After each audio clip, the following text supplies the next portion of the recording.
contacted by an animal welfare organization in France who had found Samson abandoned by a traveling circus in his circus trailer on the side of the road. Normally with animals like these that are being rescued, they're not in very good shape to start off with. We can only really rest easy once we've released the lion on our end and he's safely in his enclosure.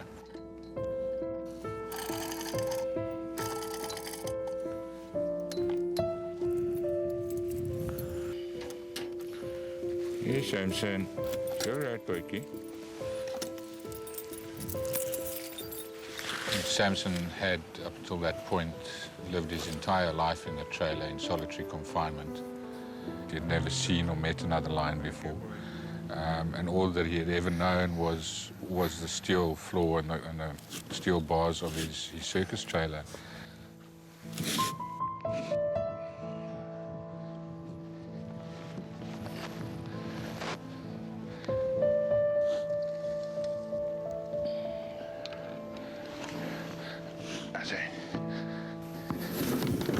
Okay, boy. Okay. All right, Samson. All right. Okay. He's a big boy. He's a big boy, eh, Samson?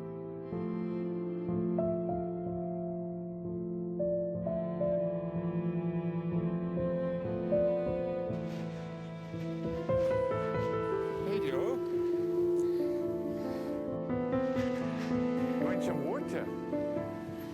Come, Samson. All too often, too many people spend their lives doing something just because they have to have money at the end of the month, because they have to have a job.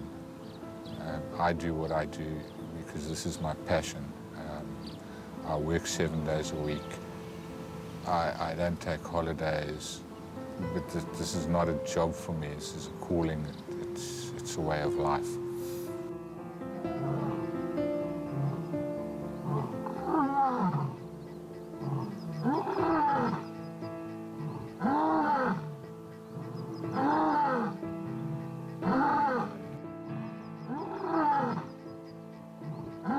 It's all right. I won't get you. It's okay, Samson. It's okay. It's okay. It's all right. Can't get you. Can't get you. See? Obviously, doing what I do and being referred to in certain parties as a bunny hugger or greenie doesn't faze me at all, but there are people who seem to have no morals as far as animals are concerned and see them as just as entities that they can use to make money. I'm not very well liked, and in certain cases I'm extremely unpopular. We are contacted almost on a daily basis from animal welfare organizations overseas who are desperately looking for homes for lions that are kept in horrific conditions in zoos and in circuses, and by private owners who are misguided enough to think that having a lion as a pet is a good idea. We only take an animal if we can make a huge improvement to its quality of life. Some of our animals have been kept in cages of 4 square meters. Okay, there's the water. I'll go away. Come have some water. It's also very difficult for the lions that have been kept in really confined spaces to adjust to a bigger area immediately. It's quite sad to see a big male lion who's absolutely petrified of the trees blowing in the wind or where he's never walked on grass before. And it takes a long time to adjust. And from an initial sort of period of where they're completely shell-shocked by their new environment and still completely untrusting of humans, over a very long period and through a very gradual process, they become trusting, they regain their faith in humanity, and they learn to live again.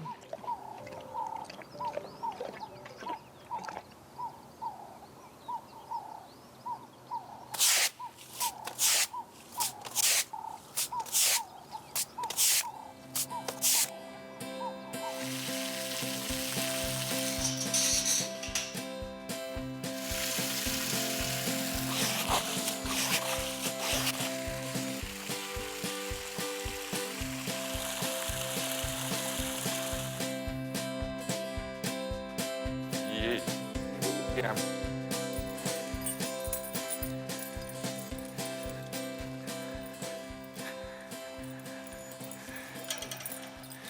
Yes, he's the smartest, cleverest lion. Morning. Morning. You got hay fever. Yes, well, I don't want wet kisses now. Yes, big wet kisses. Okay, now clean your water.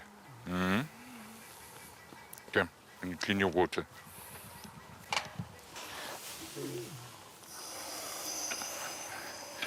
Come, move your feet.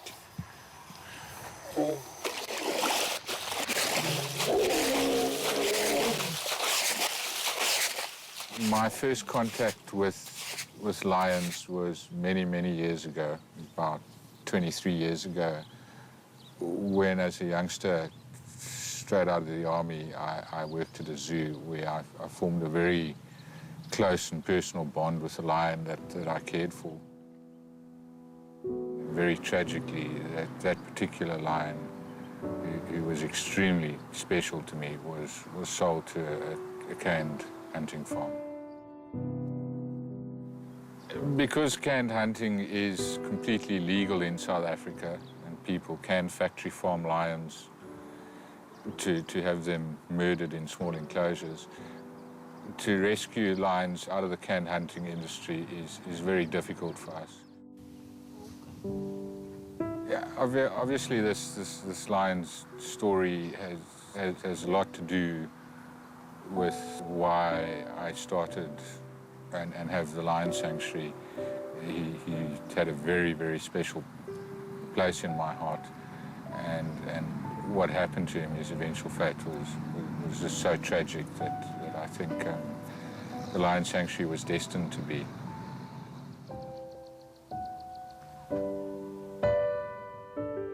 And these are the latest pictures we have of Aries, which were taken about a week ago. And then these were the ones taken about 10 months ago. Aris is about 2 years old. From what we know, the little that we know, is a very small lion, and he's still not in great physical condition. We were contacted by a French animal welfare organization called SPA, whose full name I can't pronounce. But we've worked with them in the past. He was found in a French circus in a terribly small cage. He was very malnourished and very, very ill. The biggest holdup has been getting him healthy enough to travel. Along with that is all the paperwork that is required and the funding required to bring him over. The paperwork alone took about 3 to 4 months. I do what I do for those that I can save. Even if it's 1 out of 10 that I can save, I've made a huge difference in that one animal's life.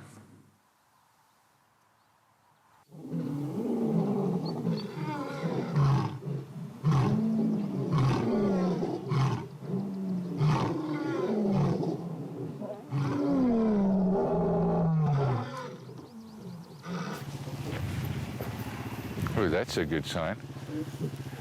It's a very good sign. It's marking. Is this your corner? Guess what? You can pee all over the whole place. It's all yours. Yes. I grew up being raised by a single parent, and at that time my mother did her absolute best to clothe us and put food on the table. A lot of the work she'd done entailed traveling, so as a youngster I spent a lot of time alone. From about the age of 10 or 11 or 12, I often had to fend for myself because my mother had to go away and work and there was nobody else to look after me. And it basically entailed looking after myself, feeding myself, getting myself off to school, and so on. I got into a lot of trouble with the law. I was involved in gangs, and on occasion ran away from home. So I was a naughty little bugger.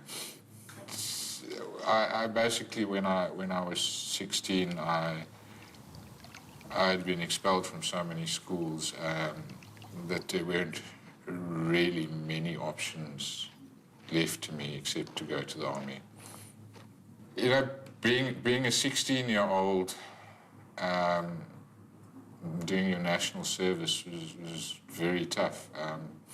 I was the youngest person there as far as I know, and you know, I was 3-4 years younger than anybody else, so it was a huge adaptation for me, and I had to grow up very quickly.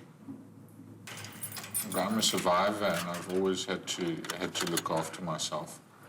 Now I just channel that into looking after the lions. Here's my broom. Hello, Ringo. Hello, Ringo. Hello, Goliath. Hello. Yes, but you just want to eat me. Yes. Doing what I do has changed my life dramatically. I couldn't think of anything else I'd want to do with my life except what I do now.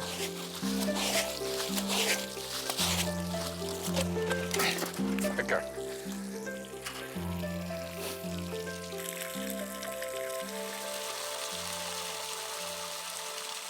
Yes, you're naughty.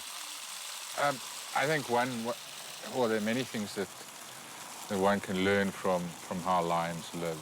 First of all, the pride structure is very family orientated and teaches the lesson that family does come first, and family comes first over everything else. All of our lions are part of our family. They become like our children, especially if we need to rear them in the house. Zintle and Zianda were 2 white lions we acquired when they were about 7 days old. Because of the sensitivity regarding their relocation to us, we cannot disclose where they came from or under what circumstances. Good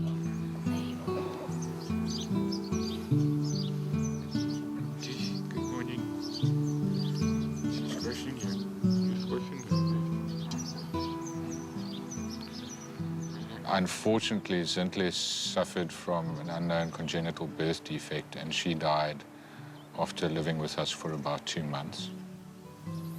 She wasn't just my daughter, she was my wife's daughter and my son's sister. And that's how we feel about the animals we rescue. You know, after Zintle died, we wrapped Zianda in cotton wool, and she was given complete free rein. She did whatever she wanted, whenever she wanted, because we were just so scared that something could happen to her too.